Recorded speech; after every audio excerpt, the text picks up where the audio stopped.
Assalamualaikum warahmatullahi wabarakatuh. Halo semua, kembali lagi di channel Raider Manhwa. Kali ini Mimin akan melanjutkan sebuah komik yang berjudul Legenda Iblis Kehancuran Pengacau Surga. Dan apabila kalian masih bingung dengan alur ceritanya, kalian bisa cek deskripsi atau langsung saja menuju playlist yang ada di halaman channel ini untuk memulainya dari part 1.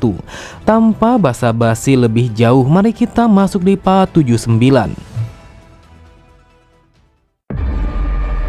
Cerita dimulai setelah berkumpulnya para eksekutif dan juga para tetua agung aliansi Bumi Langit. Lee Ji-yong berkata, "Sekarang setelah para pengamat telah berkumpul, maka kita akan memulai gerbang terakhir dari ujian ini." Kemudian ia pun langsung menjentikan jarinya dengan ringan. Dan di saat yang bersamaan, terlihat para prajurit bersabuk merah langsung membawa papan kayu yang begitu besar dan meletakkannya di samping Lee Ji-yong. Dan itu adalah papan kayu yang bertuliskan sebagai bagan pertandingan. Melihat akan hal itu, terlihat para peserta yang mengikuti ujian terakhir sangatlah terkejut. Mereka bertanya-tanya apa yang dimaksud dengan adanya bagan pertandingan di dalam ujian terakhir itu. Pada sisi yang lain, Yu Chan bergumam, jika itu adalah bagan pertandingan, apakah ini artinya kalau ujian terakhirnya adalah sparring? Jika nama-nama telah diisi ke dalam titik merah, maka hal ini akan membentuk sebuah turnamen yang sangat sempurna. Lee Ji-yong kembali berkata, "Aku yakin sebagian dari kalian pastinya menyadari setelah melihatnya bagan ini. Jadi aku ingin mengatakan kalau ujian terakhir ini adalah duel bela diri. Tidak seperti yang sebelumnya, ini adalah sebuah metode pengujian yang paling primitif dan juga efisien. Kalian semua telah membuktikan batasan kalian dengan melewati berbagai macam ujian yang diadakan di dalam lembah ini. Dan hasilnya kalian semua telah berdiri di tempat ini dengan begitu gagah sebagai seorang warrior. Akan tetapi di dalam ujian yang terakhir ini, kalian semua harus menampilkan potensi dan juga segala kemampuan yang kalian miliki kepada para pengamat yang sudah hadir di tempat ini. Selain itu juga, siapapun yang memenangi pertandingan ini, maka ia akan mendapatkan sebuah hak untuk memilih mentornya, entah itu para tetua agung ataupun salah satu dari 5 raja. Dengan melalui cara ini, maka kalian akan memiliki kesempatan untuk menampilkan seni bela diri kalian masing-masing.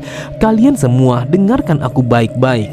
Sebanyak apa yang akan kalian tampilkan, maka hal itu akan menentukan berbagai pilihan yang tersedia." Seketika itu juga semua orang yang menyaksikan ujian terakhir itu menjadi ribut. Mereka sama sekali tidak menyangka kalau hadiah yang dipersiapkan bagi pemenang ujian ini adalah sesuatu yang sangat berharga seperti itu. Bahkan itu adalah sebuah impian yang paling diinginkan bagi semua orang, karena mereka ingin belajar seni bela diri dari para master yang berada di puncak tertinggi. Terlihat tatapan para peserta telah berubah menjadi sangat serius. Tidak seperti yang sebelumnya. Di saat ini mereka harus membuktikan kemampuan mereka di depan para eksekutif secara langsung. Jadi sangat diwajarkan kalau mereka merasa gugup dan juga memiliki motivasi yang sangatlah luar biasa. Meskipun merasa gugup, akan tetapi Mu Eong merasakan kalau ini adalah sesuatu yang membuatnya menjadi sangatlah bersemangat. Sama halnya dengan Mu Jang-yak, ia merasakan kalau ini adalah sebuah hadiah yang sangat pantas dengan apa yang sudah mereka lalui dari ujian pertama sampai ujian akhir. Kemudian sambil melemparkan lirikannya kepada Jeong, Yu Chan bergumam, "Aku sama sekali tidak peduli dengan semua ini. Namun yang terpenting saat ini adalah aku akan berusaha untuk menghentikan bajingan itu." Pada sisi yang lain, terlihat Jeong begitu kecewa ketika menyadari kalau seseorang yang sudah ia targetkan sebagai mentor sama sekali tidak terlihat di antara para eksekutif yang datang ke tempat itu. Di saat itu, yang ia tunggu adalah sang raja racun yang bernama Biksaha, seseorang yang dikenal sebagai salah satu dari 5 raja. Sebelumnya, Lee Ji-yong mengatakan kalau Biksaha hampir setiap saat mengikuti upacara ujian terakhir ini. Ji-yong bergumam, "Aku berpikir kalau aku akan bisa mempelajari sesuatu dari dia tentang Ghostblade. Namun sampai saat ini dia sama sekali tidak menunjukkan tanda-tanda kemunculannya." Situasi yang paling ideal saat ini adalah dengan melewati gerbang terakhir sebagai murid teratas dan juga mendapatkan sebuah hak untuk memilih. Yang aku dengar, murid teratas dari ujian terakhir ini akan diberikan sebuah hak untuk memilih seorang eksekutif sebagai mentornya. Tentu saja apakah mereka akan diterima sebagai murid ataupun bawahannya tergantung bagaimana kehendak para eksekutif. Tetapi setidaknya hal itu akan memberikan kesempatan yang sangat ideal untuk lebih dekat kepada mereka. Sebelumnya, Li Jio mengatakan kalau lelaki paruh baya yang menggunakan cincin besi di tangannya adalah Byeokhak, seseorang yang dikenal sebagai sang raja tinju. Lalu yang di sebelahnya adalah sang master lembah suara dan juga sang master bayangan. Namun di antara mereka semua, seseorang yang paling bisa diharapkan hanyalah Byeokhak dan juga Son Yun. Tadinya aku berencana untuk memanfaatkan 3 pelekat murid terbaik untuk memilih salah satu 5 raja yang bergelar sebagai 8 bintang, yaitu Big Saha. Namun karena dia tidak datang, apakah aku sebaiknya harus mengganti rencanaku? Yang aku ingat, Li Jio mengatakan kalau aku akan bisa meminta ajaran dari salah satu 12 tetua, termasuk 5 raja, 3 penguasa, dan juga 4 master lembah.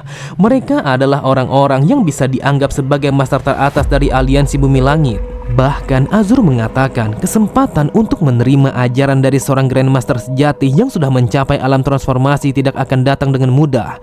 Dia juga mengatakan kalau aku tidak perlu terpaku pada satu hal karena kita harus memiliki pikiran yang luas.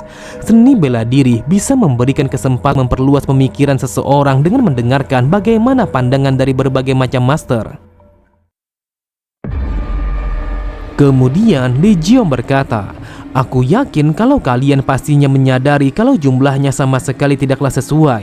Seharusnya untuk menjadikan pertandingan yang ideal adalah 8 orang dengan bertanding satu sama lain. Namun karena jumlahnya hanyalah 6 orang, maka mau tidak mau kemajuan tanpa pertandingan.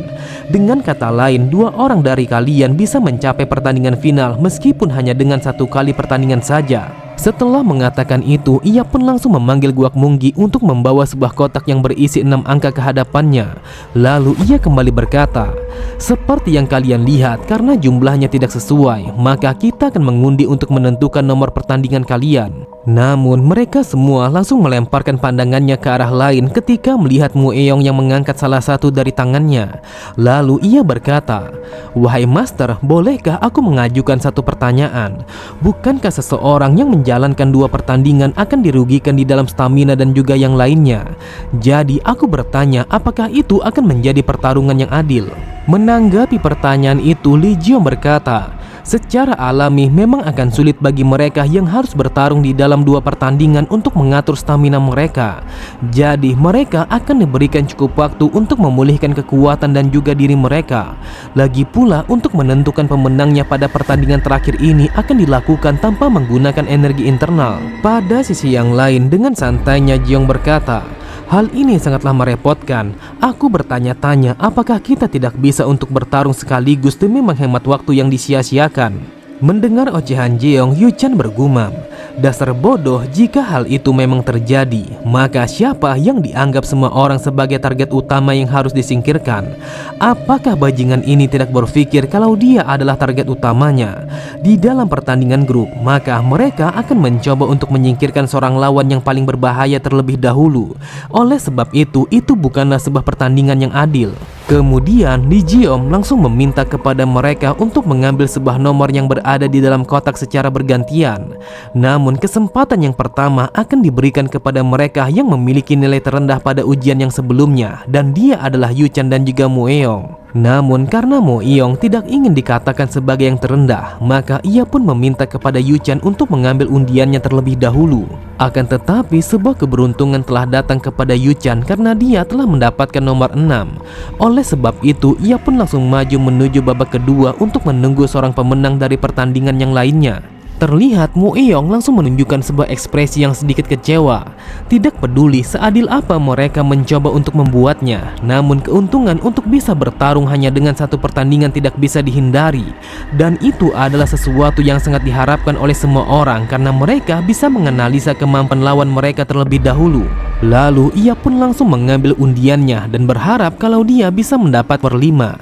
Tetapi yang ia dapatkan adalah nomor 4 sehingga membuatnya menjadi semakin kecewa. Selanjutnya yang mendapatkan gilirannya adalah Monharang dan dia telah mendapatkan nomor 3. Mendengar itu Mueong sedikit lega karena lawan yang akan ia hadapi adalah seorang perempuan. Dia adalah lawan yang sangat ingin ia hadapi setidaknya 1 kali. Hal itu disebabkan karena mereka selalu saja dibandingkan ketika dimulainya ujian lembah darah. Setelahnya Mujang Yak telah mendapatkan nomor 2. Sebenarnya dia sama sekali tidak peduli dengan nomor yang akan ia dapatkan. Meskipun kemenangan adalah sesuatu yang sangat penting di dalam ujian ini, akan tetapi sesuatu yang dianggapnya lebih penting adalah untuk menunjukkan bakatnya kepada para eksekutif yang mengamati pertandingan ini. Setelah keempatnya telah mendapatkan nomor mereka masing-masing, terlihat Ji-young langsung berjalan ke arah depan karena itu adalah gilirannya. Tanpa pikir panjang, ia pun langsung memasukkan tangan kirinya ke dalam kotak itu. Sama halnya dengan Mu Jang-yak, Ji-young sama sekali tidak peduli dengan apa yang ia dapatkan, entah itu nomor 1 ataupun nomor 5, karena ia begitu yakin kalau ia akan bisa memenangi pertarungan itu dengan mudah. Kemudian dengan ekspresi yang begitu datar, Ji-young langsung menunjukkan kepada Lee Ji-young kalau dia telah mendapatkan nomor 1 di dalam pertandingan itu. Sontak Mu Jang-yak sangatlah terkejut karena ia tidak menduga kalau Ji-young akan menjadi lawan pertamanya di dalam ujian itu. Karena Ji-young sudah mendapatkan nomor 1, maka Yom-ga yang menjadi orang terakhir di dalam pemilihan itu sudah dipastikan kalau dia akan bertarung melawan Yu-chan di babak kedua. Sambil melirik kepada Ji-young yang berjalan melewatinya, Mu Jang-yak berpikir, ternyata akan berakhir seperti ini. Sebenarnya aku berpikir suatu hari nanti akan tiba saatnya di mana aku akan berhadapan secara langsung bersama Mok Yong-won. Namun ternyata hari itu telah tiba di hari ini. Dari semua orang yang telah lolos pada ujian terakhir, entah mengapa aku malah bertarung melawan seseorang yang paling sulit untuk dikalahkan. Terlihat Mu Jang-yak hanya bisa menggelengkan kepalanya. Ia berpikir seseorang yang selama ini ia anggap sebagai orang paling merepotkan telah menjadi musuh pertamanya di dalam pertarungan itu. Di saat itu tinjuannya langsung mengepal secara alami. Namun hal itu bukanlah karena dia merasa takut, tetapi dia berpikir kalau dia tidak mungkin akan kalah hanya dalam satu kali serangan saja. Pada sisi yang lain, Azur berkata, "Yang aku perhatikan, sepertinya kau merasa begitu bosan dengan apa yang ditetapkan oleh mereka. Namun aku rasa kalau ini akan terasa menyenangkan apabila kau bermain-main bersama mereka." Namun Ji-young langsung menolehkan pandangannya ke arah samping ketika menyadari kalau Mu Jang-yak telah berjalan menghampirinya. Lalu sambil mengulurkan tangan kanannya, Mu Jang-yak berkata, "Akhirnya kita akan berhadapan satu sama lain.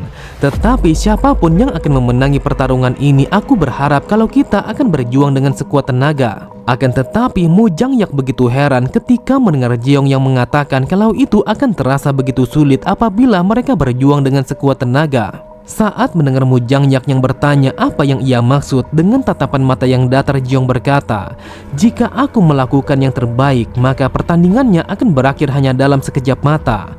Jadi aku akan memberikan kemudahan kepadamu agar dirimu bisa melakukannya dengan sebaik mungkin." Sontak Mu Jang-yak sangatlah kesal sampai-sampai ia sama sekali tidak bisa mengucapkan sepatah kata pun. Lalu ia bergumam, "Dasar brengsek, omong kosong macam apa yang dikatakan oleh bajingan ini? Apakah dia dengan sengaja memprovokasiku agar aku merasa takut kepadanya?" Tepat di atas arena pertandingan, terdengar Lee Ji-young langsung memanggil mereka berdua untuk memulai pertarungannya. Mendengar itu, Mu Jang-yak langsung menenangkan emosinya. Lalu ia berpikir jika ia terpengaruh dengan apa yang dikatakan oleh lawannya, maka hal itu hanya akan merugikannya.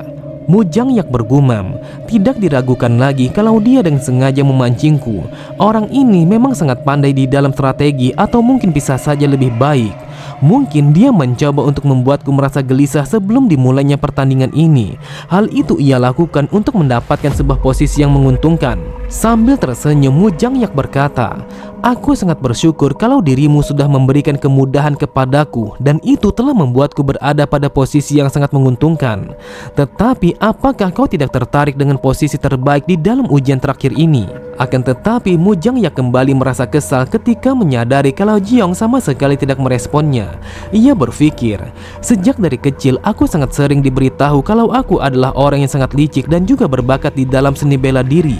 Jadi aku sangat yakin kalau aku tidak akan kalah dari siapapun di dalam pertarungan kecerdasan ataupun perdebatan. Tetapi anehnya, setiap kali aku bercakap-cakap dengan bajingan ini, aku pun merasakan kalau aku malah menjadi seperti orang yang bodoh." Kemudian Mu Jang-yak kembali berkata, "Jika dirimu begitu percaya diri, jadi bagaimana kalau kita memulai pertaruhan? Siapapun yang mengalami kekalahan, maka dia harus memanggil yang menang sebagai seniornya. Lagi pula, bukankah urutan kekuasaan harus ditentukan mulai dari sekarang? Aku berpikir akan lebih menarik untuk bertaruh daripada hanya sekedar pertandingan saja. Tetapi jika dirimu tidak merasa percaya diri, maka kau tidak perlu melakukannya. Aku yakin ini bukanlah sebuah pertaruhan yang terlihat begitu buruk. Tidak peduli sebesar apa persaingannya, namun kita bukanlah musuh bebuyutan ataupun seorang musuh yang harus dibunuh. Jadi aku berpikir kalau kita tidak perlu menaikkan taruhannya. Namun Mujangyak kembali terdiam ketika mendengar Jiong yang mengatakan kalau itu adalah pertaruhan yang sama sekali tidak seru. Lalu ia pun bertanya kepada Jiong taruhan apa yang bisa membuatnya merasa senang. Sambil menyeringai, Jiong berkata, pertaruhan yang terbaik adalah bagaimana kalau yang kalah di dalam pertandingan ini akan menjadi anjing setia bagi yang menang. Terlihat Mujangyak langsung menegang ketika mendengar Jiong yang mengatakan itu. Awalnya dia menyebutkan sebuah taruhan pada tingkatan di mana mereka berdua tidak akan merasa tersinggung jika terjadi sesuatu. Namun ia tidak menduga kalau Jiong telah melangkah lebih jauh dari apa yang ia kira. Menjadi seorang anjing yang setia pada dasarnya itu adalah merangkak di bawah telapak kakinya.